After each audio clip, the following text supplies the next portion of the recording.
Hey, Lisa. Hey, Dan. This Wise Heart at One series is awesome. It is. Having such a good time with it. I want to spend a little bit more time with it.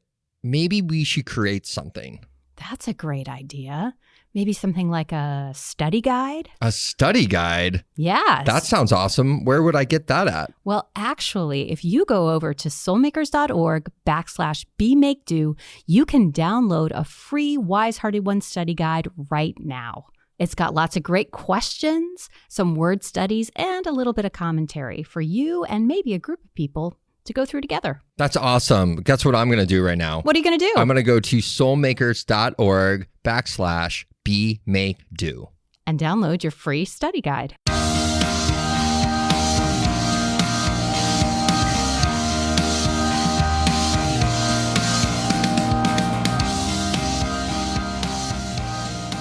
Hello, welcome to Be Make Do, a Soulmakers podcast, where we explore what it takes to live out your call in the arts with spiritual wholeness and creative freedom. I'm your host, Lisa Smith, here with my producer, Dan ABH. Hello, everyone. And it is our passion to encourage you to become who you were created to be, make what you were created to make, and do what you were created to do. And this summer, we are kind of going back and thinking about some of the things that have come up in the Wise Hearted One series. And a big part of that is what it looks like for artists to serve as leaders and why what we make matters on a larger scale. And we are thrilled to have Mandy Smith back with us again to talk a little bit about her newest book. Mandy Smith is a pastor, award-winning author, and speaker. She's a regular contributor to Christianity Today and Missio Alliance, and the author of The Vulnerable Pastor and Unfettered. Her newest book, Confessions of an Amateur Saint, The Christian Leader's Journey from Self-Sufficiency to Reliance on God, is just coming out. And we are really pleased to be able to have you with us here today, Mandy, to talk about your book and to talk about leadership, especially leadership in the 21st century in spiritual communities. So welcome. Thanks for having me. It's so good to be back with you again. Yeah. It sounds like you've been busy since the last time we talked.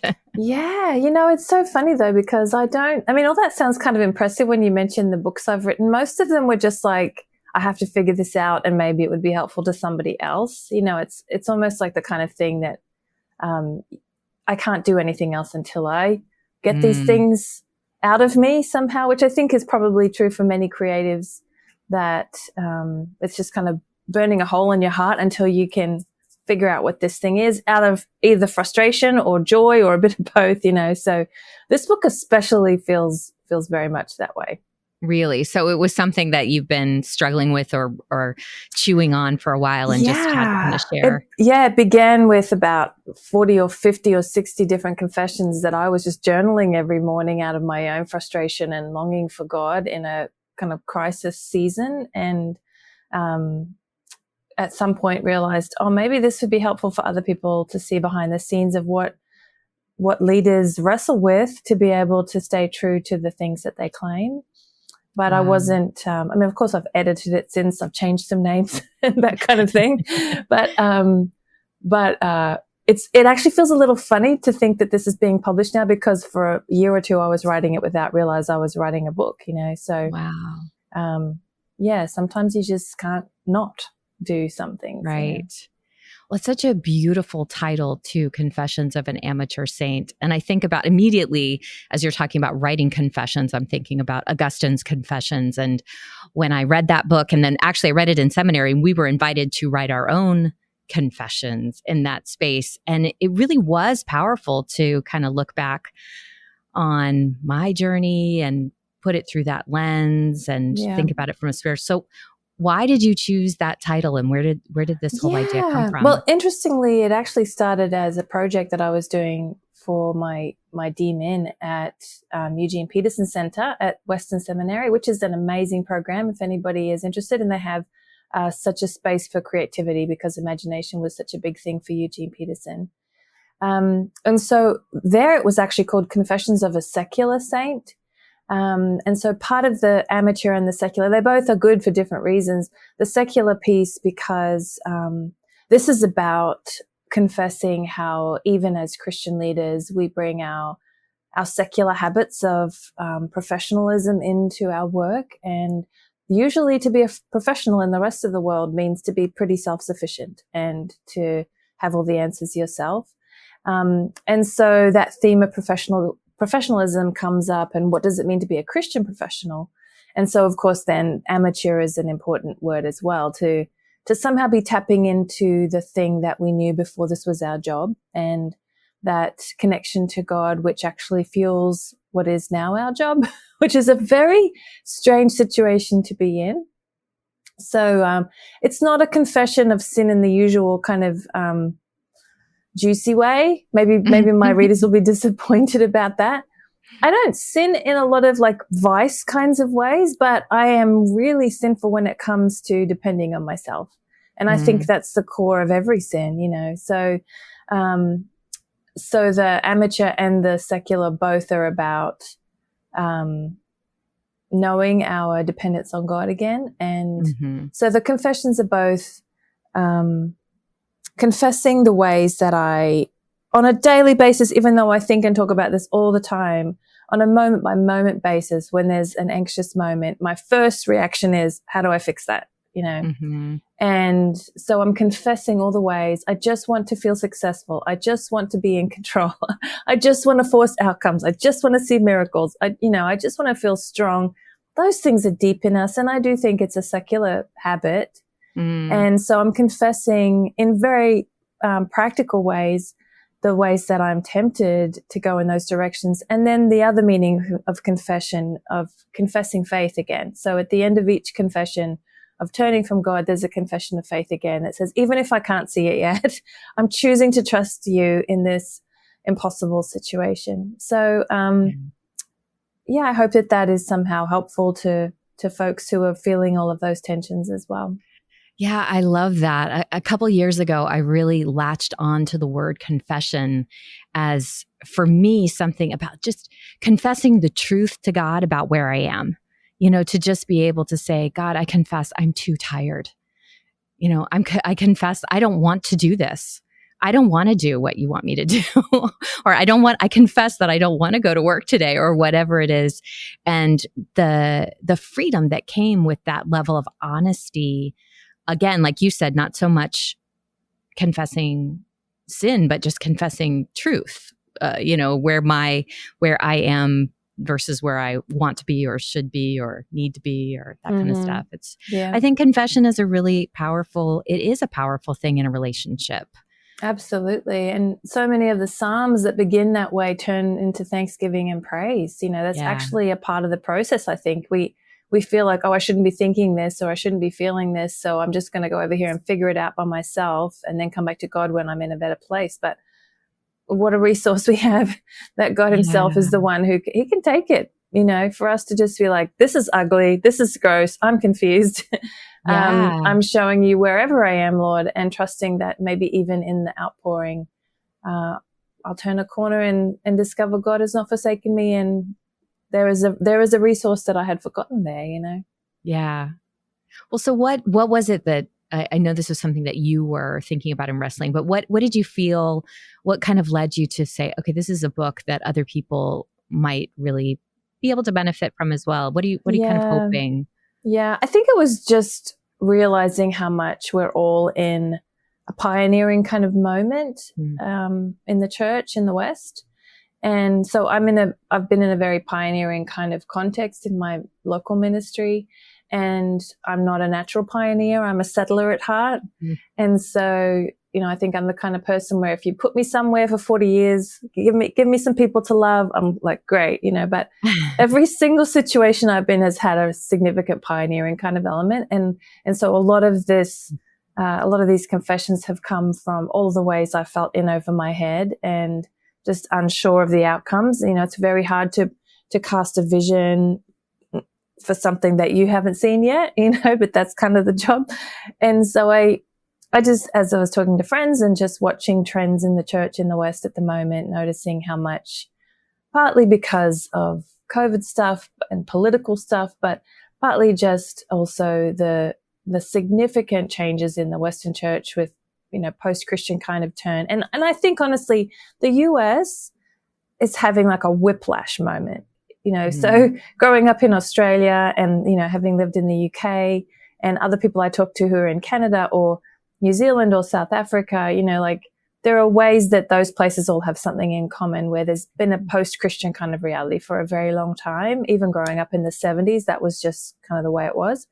But then it was crazy for me when I moved to the US in the 80s and realizing like, oh, this cultural Christianity is a thing here, And so, I've just now recently moved back to Australia, and so I was in the US through the 80s, 90s, 2000s, and my husband was teaching in a seminary, so we got to watch 17 to 21-year-olds through that 25-year season, and significant change in culture, where there just is such a shift now in the church and in people's, just the whole thing. You know what I'm talking about. Yeah. And then, of course, the crisis. So there's a crisis happening in the culture, but then there's a crisis happening in the church as well, where some of the things we used to do just don't do anymore. There's so many, headlines about abuse in the church and all kinds of things. So I think, exactly. I don't need to go on. Yeah. You know what I'm talking about. So I just thought, well, many of my friends, many of my students are experiencing pioneering kind of moment of their own.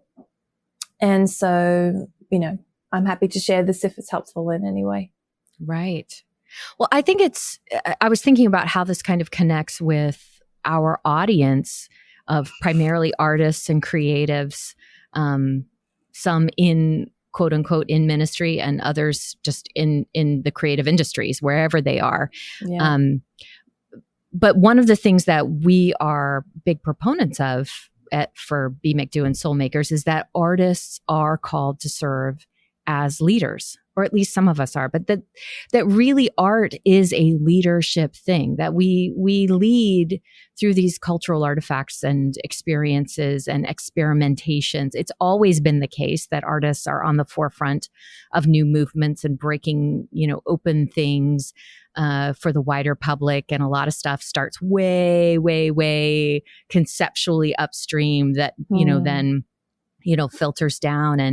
And I think, some of what we're trying to do is to think about, okay, if we're aware of this and we own that a little bit, how can we prepare ourselves to be leaders, especially as Christians, in the spaces that we're in non-tradition, not the ways that you typically think of a leader, the person up front who says, do this, do that, or this is what we think and this is what we do, and here, let's go this place, but more leaders of imagination and ideas and experiences that help to kind of in a soft leadership shape culture, shape people's experiences of things. And I think it's an interesting time because I do believe that artists are being called by God to serve as leaders in and outside of the church. And a lot of times without permission, or, without, proper ordination around that because, we live in such a media-driven culture, society, that there are things that people in those spaces can say and do that, or maybe they have the ear or the eyes of people in a way that maybe traditional institutions just don't right now. And I've seen there's some work there's something called the Sacred Design Lab, which came out of a project at Harvard Divinity School, which was looking at these different ways that religious leadership is kind of being de facto sort of popping up in places like your gym, your book club, your preschool circle or whatever, that the people who are sort of hosting those spaces end up being de facto spiritual leaders. And how do we equip those people to be in those spaces that typically are taken on by church groups? But people aren't necessarily looking always to church groups now for that kind of leadership. So I kind of feel like your book really is appropriate for thinking about these non-traditional leadership styles and how to survive and thrive in that space. Yeah, there's so much healing to be done there personally and across the church, I think. And it's interesting because I do think God is doing that kind of work in me even at the moment. And I don't know where it's headed, but I feel like he keeps inviting me to not keep art as just a hobby that I do on the side, but to let it leak in. And, you know, if I was only ministering to artists, that would be easy. But I think I'm always worried that, oh, I'm going to do something that's going to exclude somebody, or people think art is this woo-woo thing that's only for certain people. And I never, ever want to do that.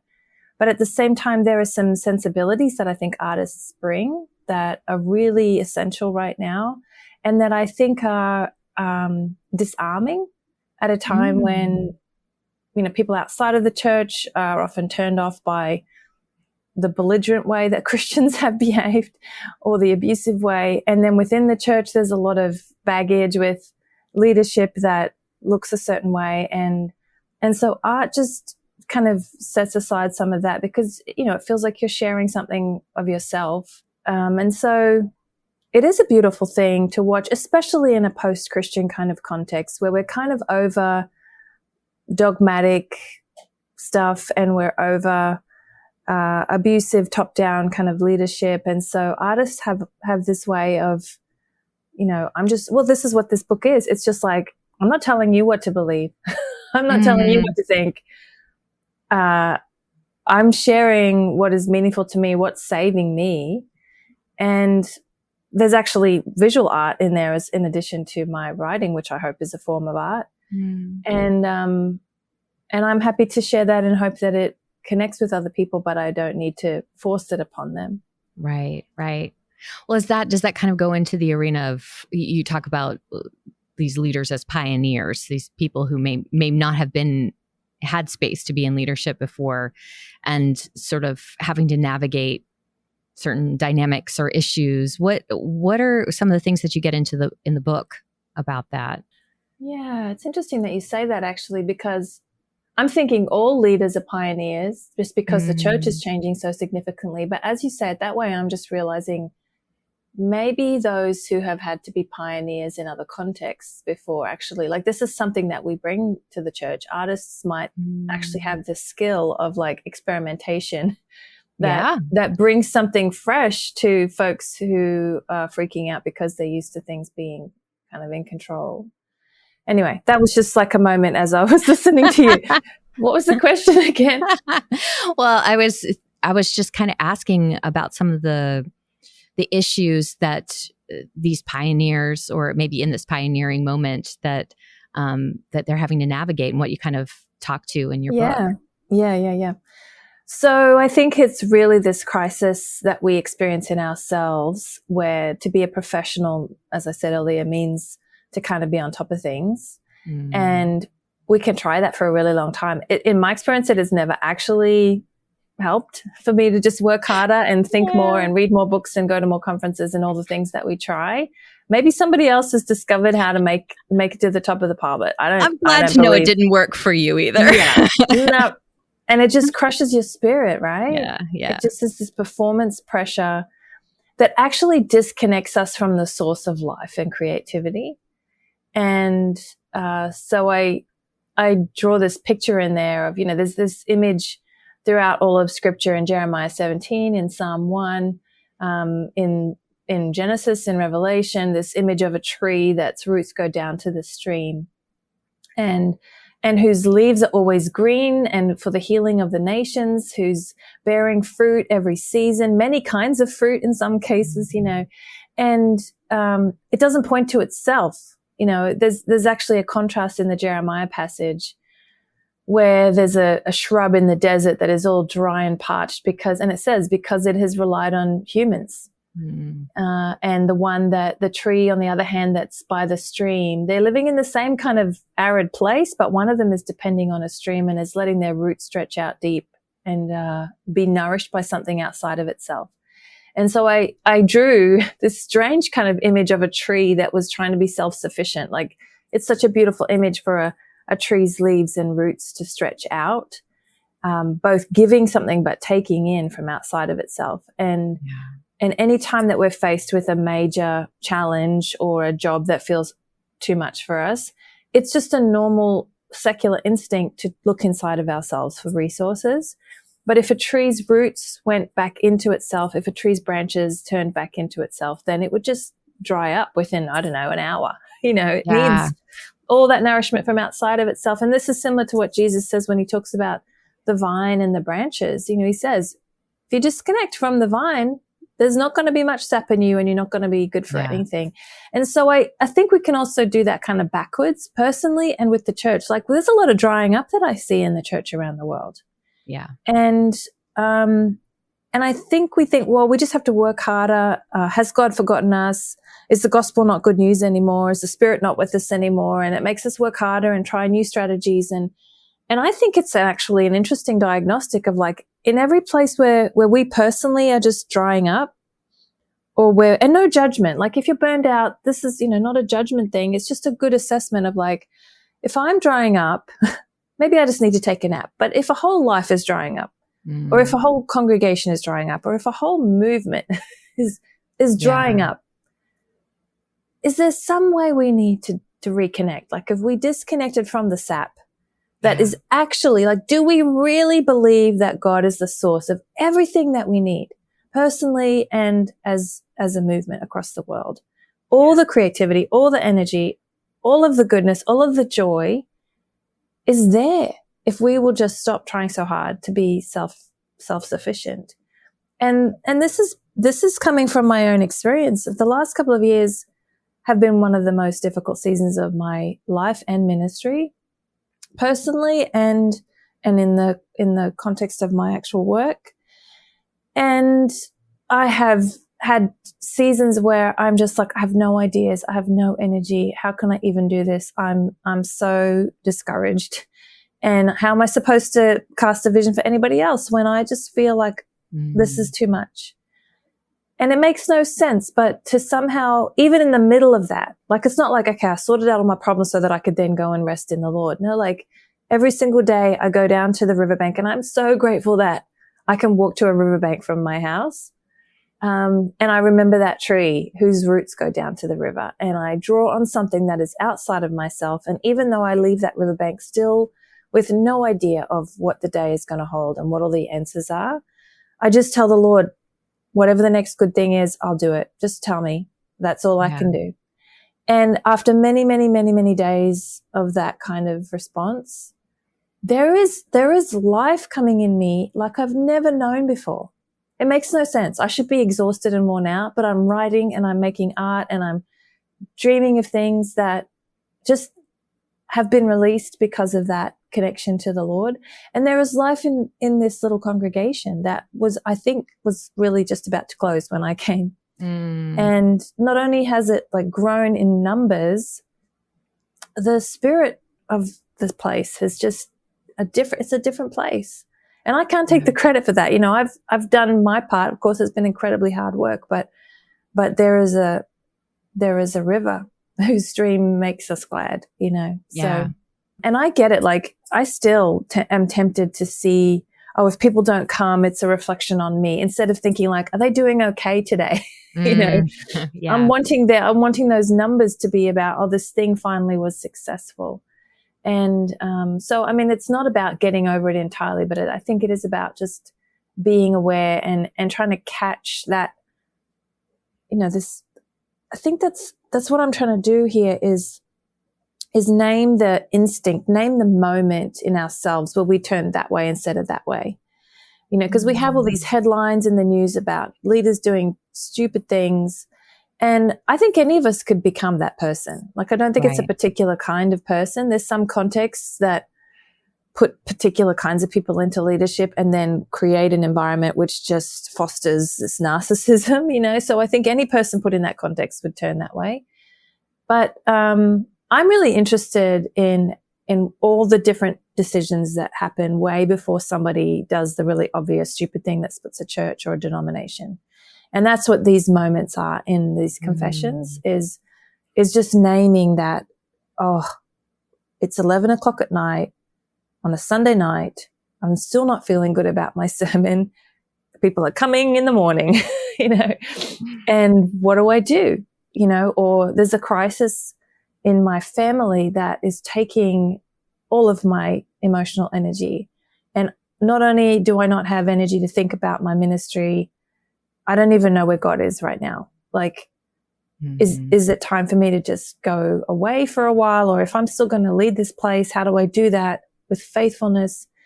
And we all have those moments every single day, many times a day, you know. Yeah. If my emails are piling up, I feel like a bad leader because I haven't got to respond to those emails. If I don't have enough emails, I feel like a bad leader because I'm not engaged enough. You know, like Right. every single thing can feel, it's spiritual warfare, actually. You know, like the enemy uses everything to distract us.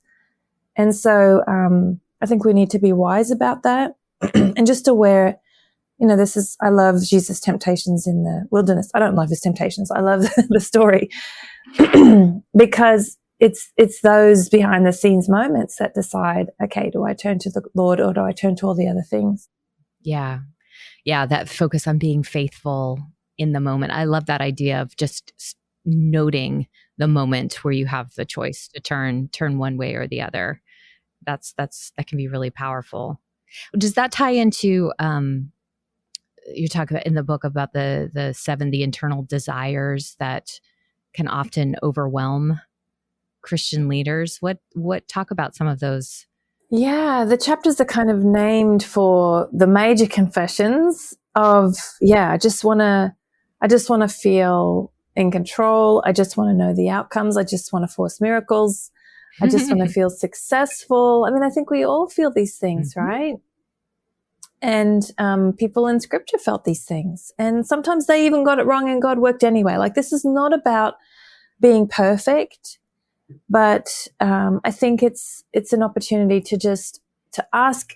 It's a way. I mean, my website is called The Way is the Way for this reason, because the way we do things shapes the way things happen in our work and in our congregations and in our work, in our lives. And so even if I'm preaching the exact same sermon, if I'm preaching it out of, or whatever the obvious outcome of my work is, if I'm doing it out of a particular motive, it's just gonna feel different. And I think actually this is part of where being an artist is informing my leadership, because as an artist, you know that the way that you do it shapes what the product is, you know, and I think this is the major dynamic that artists feel in a business oriented leadership model, is that artists are very interested in the process, almost too much sometimes. You know, they're like, oh, look at the way the paint is just dripping. That is too cool, you know. And so, but the fact is, an artist can look at the final product and it tells a story of how it was made. Yeah.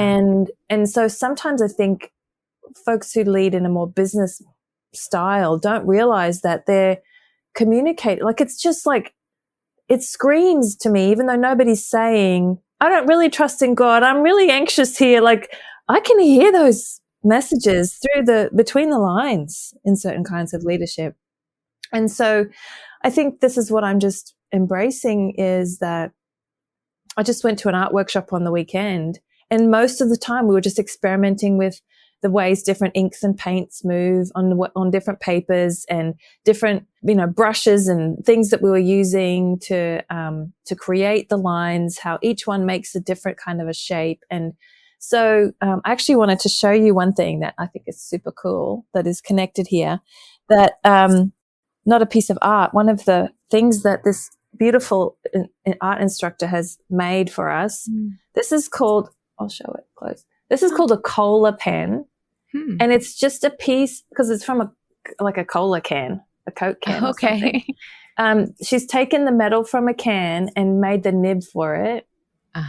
And then strapped it with a piece of string and glue to a stick, which looks pretty rudimentary, right? And, you know, you could look down your nose at it. But the funny thing about it, you know, it's like a dip pen. So you put that in ink and then you can write with it. Cool. But it actually, because the metal of the can is actually very flexible, it makes it almost impossible to control what's actually happening. And sometimes it makes a thin line. Sometimes it makes a fat line. Sometimes it like skips across the paper and leaves drips everywhere. And that feels like the opposite of what you want when you're making art. Like you want to really control it. And I've always worked with like a, what do they call, like a Sharpie. You know, there's something really satisfying about a Sharpie because you feel like I have total control over that. But the line feels kind of actually almost too perfect. Like it feels industrial, like it's predictable and it's very perfect. It doesn't feel human, you know. And, you know, there's nothing wrong with Sharpies. This is just a metaphor. I still love my Sharpies. But working with this has been really interesting to me. It's a metaphor of how we work as human beings, that anything that we try to do, you know, we look more like this as humans than we look like Sharpies. You know, we're just kind of unique and we have weaknesses, and with a pen like this, that weakness becomes potential and possibility. And so when I'm trying to paint a picture of, you know, so many of the things that I'm creating in art are about processing messy things. But if I'm using a perfect Sharpie pen, the line, even the kind of line that I'm using, is communicating the opposite of what I'm trying to do. And so it's been really satisfying. There's one of the pieces of art that's in the book is Jesus in Gethsemane. And it was so satisfying to draw him. He's just lying flat. I'm drawing him with this Cola pen and it's skipping and it's leaving smudges and it's leaving drips. But, it felt so good because we're dealing with Jesus in anguish on the ground before his Father, you know. And I don't know, somehow that feels similar to the work of leadership, that the way that we make the lines, the decisions that we make, the way we make decisions, the conversations we have, the way we lead behind the scenes. Not that I've got this perfect by any means, but I want to be thoughtful of, if this is good news, we have to present it in a way that truly comes from a good place, you know, from a whole place. I'm tired of the good news being presented in mean ways. And if this is coming from a deep trust in the God who's got it all, who's the Lord of the universe, it can't be communicated in an anxious way, because it's the opposite. Like it's undermining the very message but to become people who truly feel the goodness of the good news and who truly trust, that takes our whole lives. You know, I'm not saying that this is okay, now we've fixed that. So, but maybe even I think this is what I'm coming around to finish my answer here. You can, as a professional, look polished in your acknowledgement of your need for a power beyond yourself. In fact, I think that is actually what a professional Christian leader is supposed to be good at, is acknowledging that they need something beyond themselves. You can look pretty polished still, just declaring with joy and freedom.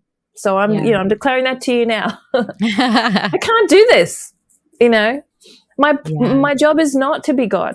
My job is to share the ways I'm trusting the Lord and invite others to follow. And so that's probably what part of this book is not saying like, I've got it all figured out, but like, this is what it looks like for one leader to follow.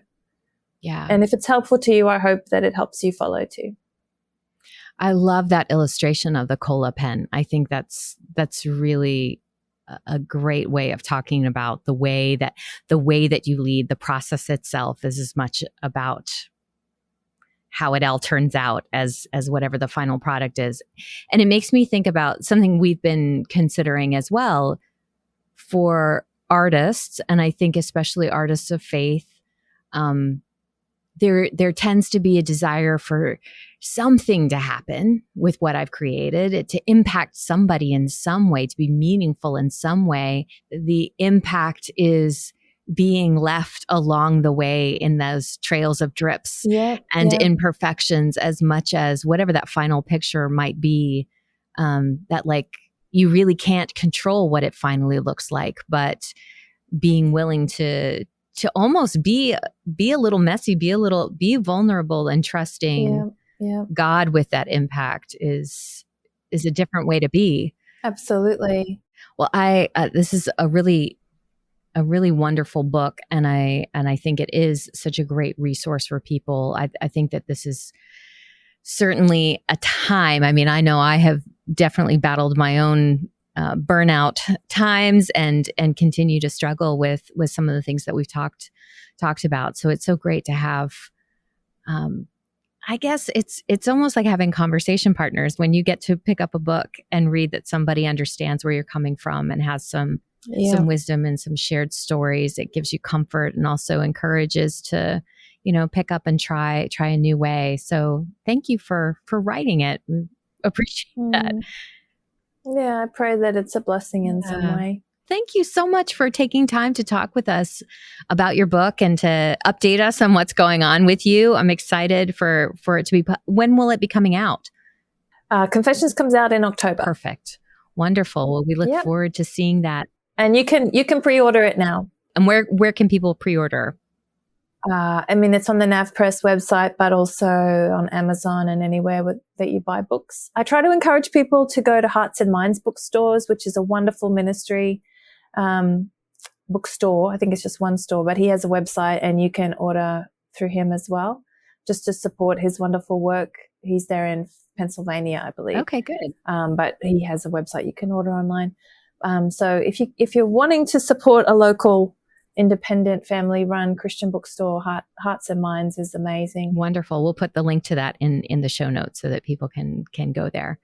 Well, thank you again, Mandy. This has been a really wonderful conversation, and I look forward to continuing to read whatever you write. It's so good to be with you. Yeah, thank you. Thanks for listening to Be Make Do, a Soulmakers podcast. If you want to go deeper, be sure to visit soulmakers.org and download our free Wise Hearted One study guide with questions for personal reflection or discussion with a group, plus word studies and more.